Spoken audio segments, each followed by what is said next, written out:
There we go. Okay. Blind as a bat. All right, let me close this door behind me.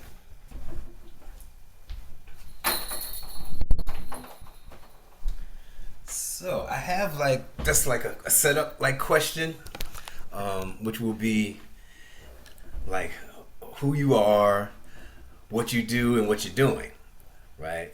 I'm gonna do a little setup of like how I met you, and just a little bit about what I remember from you doing the CPR stuff for the Warrior program, right? Um, Right.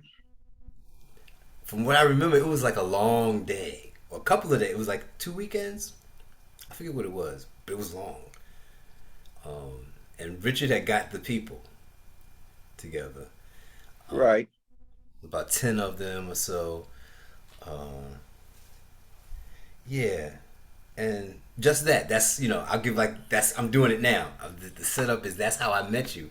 Um, Trying to coordinate this idea of training regular people to do group exercise in their churches. Because I remember Grayland Baptist was Right. part of it. I remember one of the ladies stayed on for a long time. Um, but that was the idea, and me, you, and Richard sort of like just talked about what the training was going to look like, blah blah blah.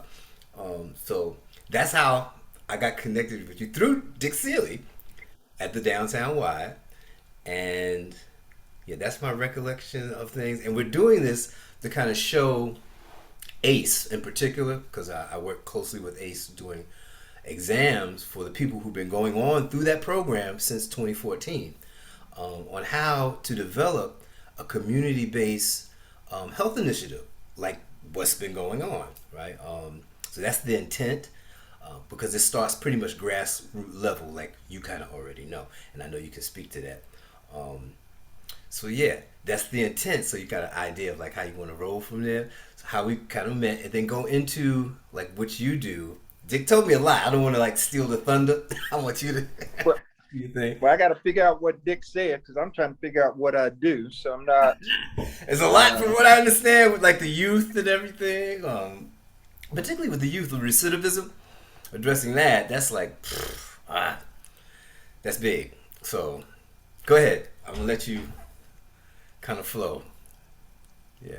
um, so you want? Let me make sure I've got this clear. So you are. What's the end goal? Because I'm. So the end Tell goal me what you is want to have happen. Yeah. right is to glean from this conversation like your ideas of how to develop a community um, level, right, organization that's going to address the needs of the community, like from the fitness level, health level. That's where I'm at, but from where your level is too, with the youth recidivism stuff, getting them prepared not to go back. Your stats on that is like, I don't, like I said, I don't want to steal your thunder on that, but I think that kind of connects, particularly if other people want to duplicate what you've done, what I've been doing. Um, if they really are about that, then what do you need to have? Like me and Dick, we kind of came to the conclusion that they have to have a heart for the community, for one. They have to have some buy-in from the community, right? But first of all, they have to have an understanding of, oh, this is a need. There's some urgency here, and yeah, I'm going to dedicate myself to it beyond money, beyond gratification, and I'm be famous or something. Yeah. Well, I think a lot of it is I listen, and for my journey, the journey of my wife, it starts with living in the community. Mm-hmm. And so a lot of times we want to roll in, and it's both um, white, black, and brown people. We just go move in and help poor folks. Awesome. Mm-hmm. But you don't, and again, we've been to school. We've got all this intellectual capital. We're going to make it happen.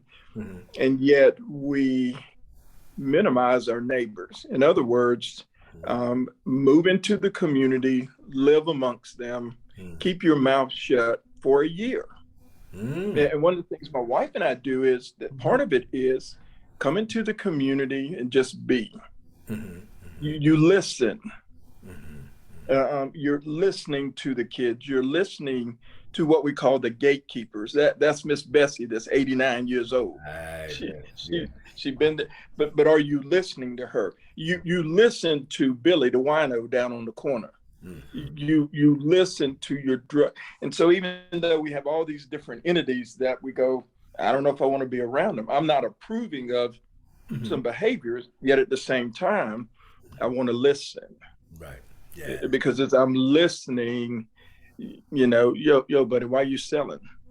Because I got a 6th grade education, but if you're listening, you hear some different narratives. So now, after you listen for a year, then you begin to respond to what you've heard.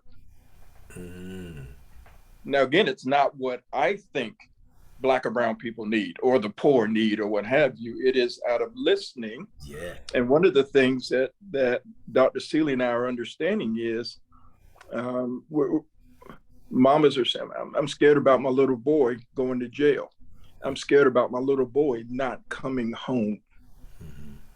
I'm scared about my Black or brown children not getting an education. And so in responding, in our community now, how do we help keep brothers out of jail? I mean, I don't have nifty words or the little slang. It's just straight up. Yeah. And then that's part of the recidivism. And and I try, young people are trying to help me keep it on the hundreds, as they say, keep it real. Keep it 100. So here it is real. Yeah. I don't want you to go to jail. In other words, what we're doing with young people, and as I'm listening, it is, you have 2 choices. You will either be a statistic or a scholar. Those are your only 2 choices. Pick. Because part of it is, those of us that work with youth, we ain't giving you a lot of options. We're not giving you a lot of flavors to choose from. This is not Baskin Robbins. You'll be standing there all trying to figure it out all day trying to pick a flavor. We give you 2. You will be, as a Black or brown person, you will either be a statistic. Let's look at the statistics.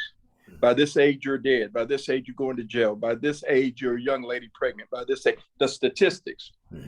Not saying just here's what it says. How about you not live into the statistics and you become a scholar? Here's what a scholar does. You go to school. A scholar is learning. A scholar is about becoming a thinker. And so what we're doing with young people is raising up a new generation of young Black and brown thinkers. Excellent. So now we're living in a community, we're listening, and now we're leveraging our resources, our power, our what we have to help address that problem, to help address what we've heard in the community. And so as I'm listening, parents are saying, I don't want my little boy to go to jail. I'm scared. So we began building relationships with the district attorney and the judges, right? The police chief, the sheriff. And what we began doing was, how do we work together so that all of us stop seeing these Black and brown, and it could be white kids, don't get me wrong. Yes, we work with anybody, but I will not negate my Black and brown people. Right. And so from the court system, from the DA, from others, we've come to a conclusion of what we agree upon. And so now I've got judges that are now having, as part of their narrative, for example, on Wednesdays, I get a chance to stand up in front of court. And if they say, all rise, the judge comes in and he goes, hey, good afternoon, have a seat. Hey, before we begin, I got somebody I want you to listen to. Pastor Skip, come on up, talk to him. And now I get to address the whole courtroom. Before they go, I say, look here, how many of y'all are holding a conversation in your head? And it goes like this, just a conversation. I'm about tired of seeing this judge.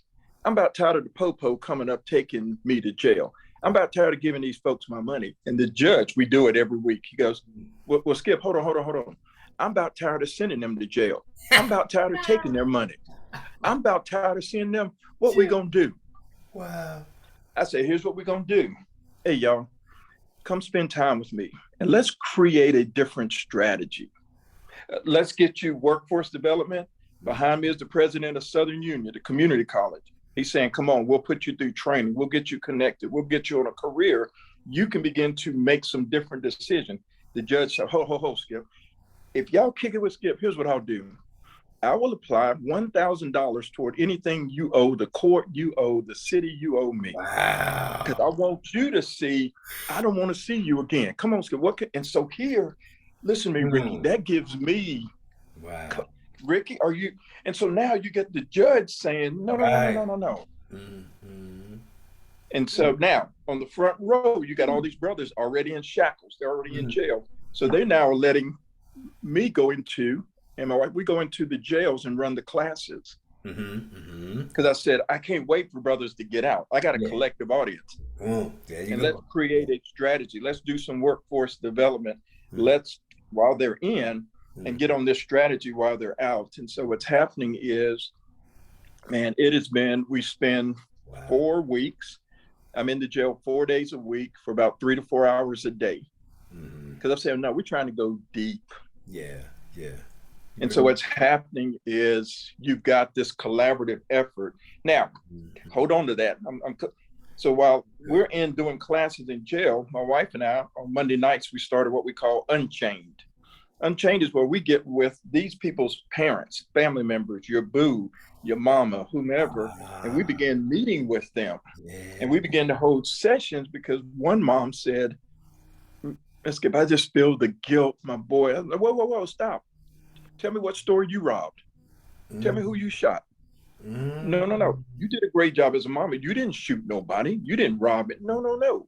Your boy made a mistake, not you. And because he made a mistake, it doesn't make you a bad. So we began to just deal with, and how do you get ready for re-entry? That too. Because many of these folks, but Ricky, listen to me, many of our students weren't black and brown. Our first couple of classes, a lot of white folk. And the white folks could not go to the people at their church. They couldn't go to their friends because of embarrassment or whatever. Because see, you're white. You're supposed to be all right. Again.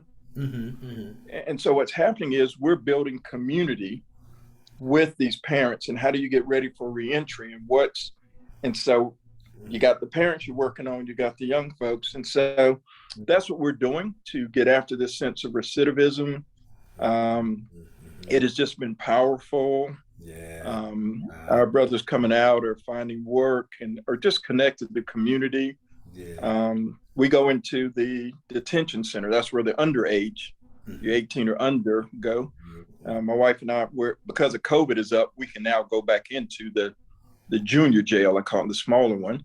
So we're doing classes starting probably next month. My wife will do classes with the girls that are locked up. I'll have the boys. We go in on Sundays. So there's a myriad of ways. Hold on, I'm headed. Now, we have a high school, Booker T. Washington High School, Tuskegee, Alabama. And the principal is allowing us to come in. We've got 30 boys. We meet with them in the morning. They've selected 30 brothers who they see. And if we don't do something, they're going to be in one of your classes. They're going. And so we go in the mornings. I was there this morning, 30 brothers. And again, they've decided, I want to be a scholar. So the first thing we do, Ricky, with these young men is, and they got them in an auditorium. I walk in, said, don't y'all ever disrespect me again. I am a man. So when a man walks in, young boys, you stand up. Because I've earned it. Yeah, that's a good way to talk about it. Give people the respect that's due them, they'll give it back. So here the boys, no, you stand and you stay standing until a man tells you to sit down. Because see, here's the point I want to make. Y'all ain't running nothing. Are you? And so young fellas are doing it. Here we go. Principal calls me. We'd done the first couple of classes. Principal calls, what did you do to my boys? I'm like, oh crap, what? Because we get a little raw and I'm like, what did I do? And said a teacher went into the classroom. 3 of the boys stood up. And the teacher said, what are you doing? And the little boy says, I'm giving you the respect that's due you. Yes. Whoa, dude. Yes. But hear me, she started crying. Mm. Now now Woo. remember, these are Woo. like these are we Wow. your thugs, your roughnecks, your Mm-hmm, keep in mm-hmm, mind, keep the mm-hmm. picture. Pants And the sagging. teacher lost it. And the little boys came back and said, Miss Skip, that crap you be teaching us works. They like it, yes. Yeah. No, but part of it is it's just real They like that understanding. respect. They like, How I give respect, I get how do you respect. get but it's how do you get what you're wanting? See, Mm. y'all been trying to do this way to get it. No, Right. no, no, This no, is no. you get honey. That but Ricky, that's not how real men get it. Mm-hmm, We mm-hmm. get it by the way we walk. We get it by the way we read. Real brothers read. Right. Mm-hmm, mm-hmm. Real bro- Yes. so anyway, but it's now tapping into, and then we do a session. Everybody calls you names that aren't you. And so we do exercises. What are the names the world calls you? Thug, this, that, whatever. Mm-hmm. Okay, cool. What are the names hip hop community calls you? Mm-hmm. Blah, blah, blah, blah. What's the names your mama? Now, what are some other names? And you get to decide what name you're going to step into. Are you a thug or are you a scholar? Step into it. And so now their identity. So if so, now stand up straight because now you know who you are. Right. Kind of, Right. Right. yeah, kind of dynamic. Pride. So Pride. Self-esteem building. Yeah. yeah. Mm-hmm. And it's still 101. Rick. It isn't Mm-hmm. earth shattering, but it's showing up. I went this morning, didn't have a class, but just showed up at assembly. Mm-hmm. Mm-hmm. Mm-hmm. And the brothers came over and I said, again, we're learning how to be bilingual. So when you see me in a public setting, don't dap me up. Mm-hmm. Right. In a public setting, you proper your hand. Mm-hmm. Now, we round the corner, you see me at the gas station, dap up all you want. What up, what up, how you doing? But we're in a public setting? No, no, no, because folks are watching. Right. Does Got to know how to that make code sense, Rick? Yes. And in the Correct. vernacular of the conscious community, we say you got to learn how to code switch. It's like we speak almost two different languages. Yeah. Correct. Yeah, yeah, yeah. Correct. And Yeah. so that's Mhm. so anyway, in a nutshell, that is what we're doing. And now you have people staying in their lanes. Yeah. Police are doing what they're doing, the justice system, what have you. And yet we all are trying to mix together in a community where now they see my black and brown people differently, but also the young folks see them differently Yeah. Mm-hmm. because you got a mindset, oh, the judge is blah, blah, well, Skip, he didn't sound that way. I said, now this is just here. It around the world, we're just one Mm-hmm. community. Mm-hmm. Mm-hmm. But in that community, we've seen the growth, we've seen, and we've just been here at it a couple of years. Mm-hmm. But what does that look like at a community level? And from that, you start with that.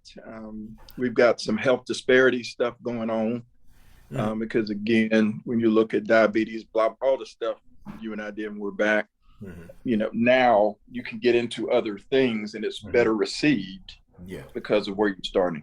Yeah. Let me stop. That was a whole lot. I I don't know if like that's it what you though. were I like wanting. it. It's exactly. I want to hear that statistic of the number of, I guess, boys that you've helped and who have not gone back. What was that number? Yeah, there were spread at about 185 and two that have returned. Right. Is Two out of what Dick was 185. yeah, that's what Dick was talking about. Yes, sir. Right. That's amazing. But it's still, I think I challenge folks to go ask me that in 12 years. Okay. Okay. And here's why, because Mm-hmm. Yeah. Time. those of us, right, it takes time. Now, yes, that's good, but how long does it take to build a healthy habit? And Right. Right. Right. this many years that, and so you look at that. And so, Yeah. yes, it is exciting, but those of us that are in the trenches, we challenge one another to,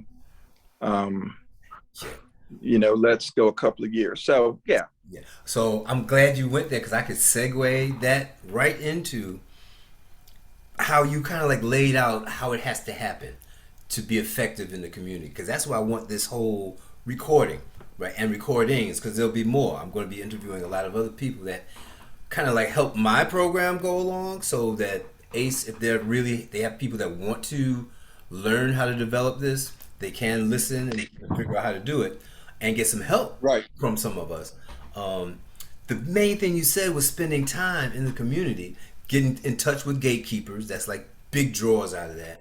Because I remember in the beginning, we were talking about being able to train these people to be um, essentially community health outreach workers, um, and then be able to get a job, right? Not Right. just so that you're teaching the class, but we can give you a job too. That was like the whole win-win situation we wanted to have with that. So, Right. to see you taking it there is like, wow.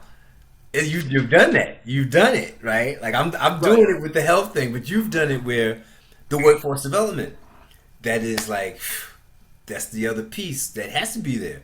We have to have something, a mechanism that's going to provide income, and a better way of living for our people. We can't just be down always, and Yeah. not addressing that stuff. Go ahead, you going to say something? I know. I was just listening, putting my Mm-hmm. sock on. But keep Go going. right, yeah, go right ahead, go ahead, yeah. So, the like I said, the whole idea is to pass this on, pretty much. Um, if people are not willing to do the work, then the real work, or at least bring in people Right. who are willing to do the real work, then you're just spinning your wheels. Yeah, you might have some money to Right. put behind it, but you better put the right people in place who are willing to like stay in the community, who are But, willing to have some experience in the community. I see your but wheels what you turning. Go ahead. Go ahead. no, what we look for are um, you want people who have history in the community. And so a lot of times we look and select the wrong people for these types of initiatives. Oh, you went to school, or you did this.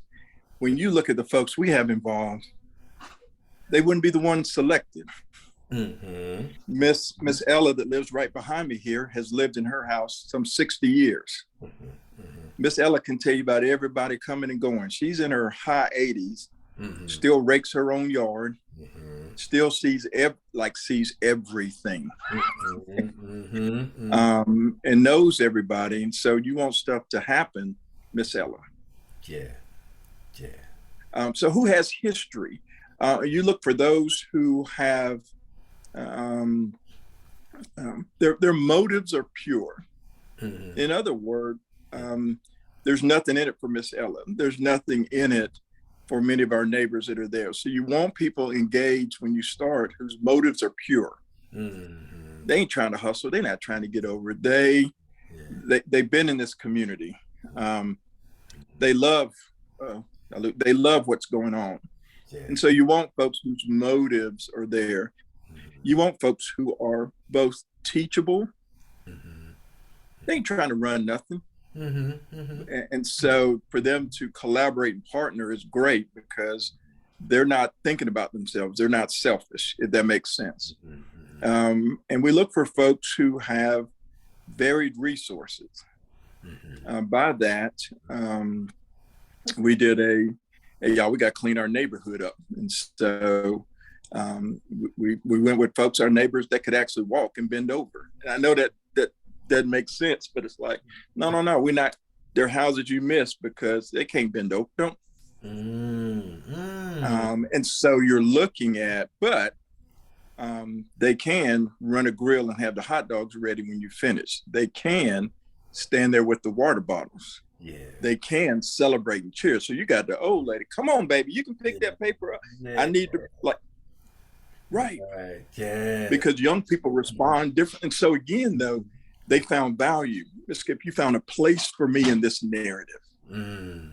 And I'm learning that. How do we give people a place in the narrative? Where they feel seen and heard and part of. Yeah. Yeah. And listen to Rick, it's bite-sized. So it's not overwhelming. Mm-hmm. Mm-hmm. Mm-hmm. It's finding bite-sized ways for our neighbors. And it's small things of picking them up and going to city council meetings where voices can be heard. It's making sure they're at places where they are learning Because mine is, if you're not going to this stuff, you don't know what people are saying Right. Hey, about you and your neighborhood. about you and your neighborhood. Mm. Um, and, and so anyway, those dynamics, when you have it, what we call is just what we're doing is called the front porch, Ricky. We just do life together off of our porch. Right. I was glad you was. I was And going so we're to say getting something about back that. Go to ahead. Yeah. where we intentionally live in our community and the folks walk by. Mm. There's always water. There's always chairs to come rest because we don't have public transportation. So come sit with us. Mm. Wow. Come sit with us. Yeah. Where we might not agree, but we will be kind to one another. Come sit with us. Mm. Where your point of view really, I really want to hear it.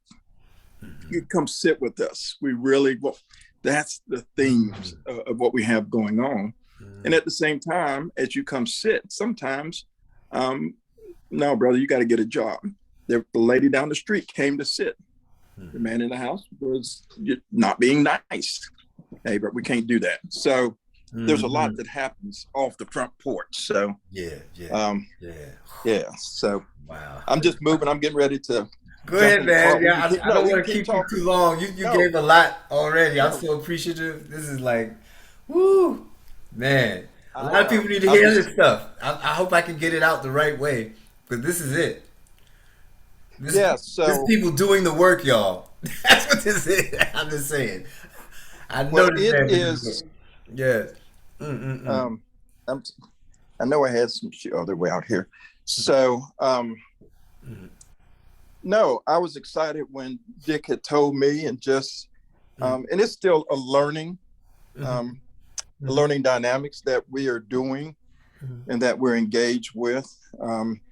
Right now, my wife and I are getting ready to head over to the Youth Development Center. And these are the young kids that are locked up, but they're doing a child abuse kind of, they're doing a march today. Mm-hmm. Okay. And so that's just the kids. They march from one building because they can't come off the property. Uh-huh. But again, we're going, and the police chief is going, and some of the judges and the others to come and march with the kids, so that we know you're locked up, but you're not locked up. Yes, not locked out. Yes, go ahead. I like that. Woo. So as we do that, that's where we're headed to. And so those are the dynamics when you're doing community development at a very at that grass. Yeah, I was trying to see what was beyond grassroots, but yeah, you get it at the grassroots level. And my wife and I, we're still learning. So Rick, I do not want to give a sense that we're, right. you know, we ain't all that. We ain't. But that's what I like, because that's the appeal. Because I think when people hear like the over whatever, you know, the authoritarian thing, it kind of like it turns people off. This is, for me, I would rather hear from somebody who readily admits, I don't have it all together. You know, we can work on this together. That's more appealing to me. You know, like, let's take your expertise, my expertise. What can we build? Let's build. Yeah. And so we're still early on. And I mean, we've been in this for a while, but how do you build community? How do you do life with folks? And then how do you help change the mindset of others as they view Black and brown people, as they view the poor, and how we challenge.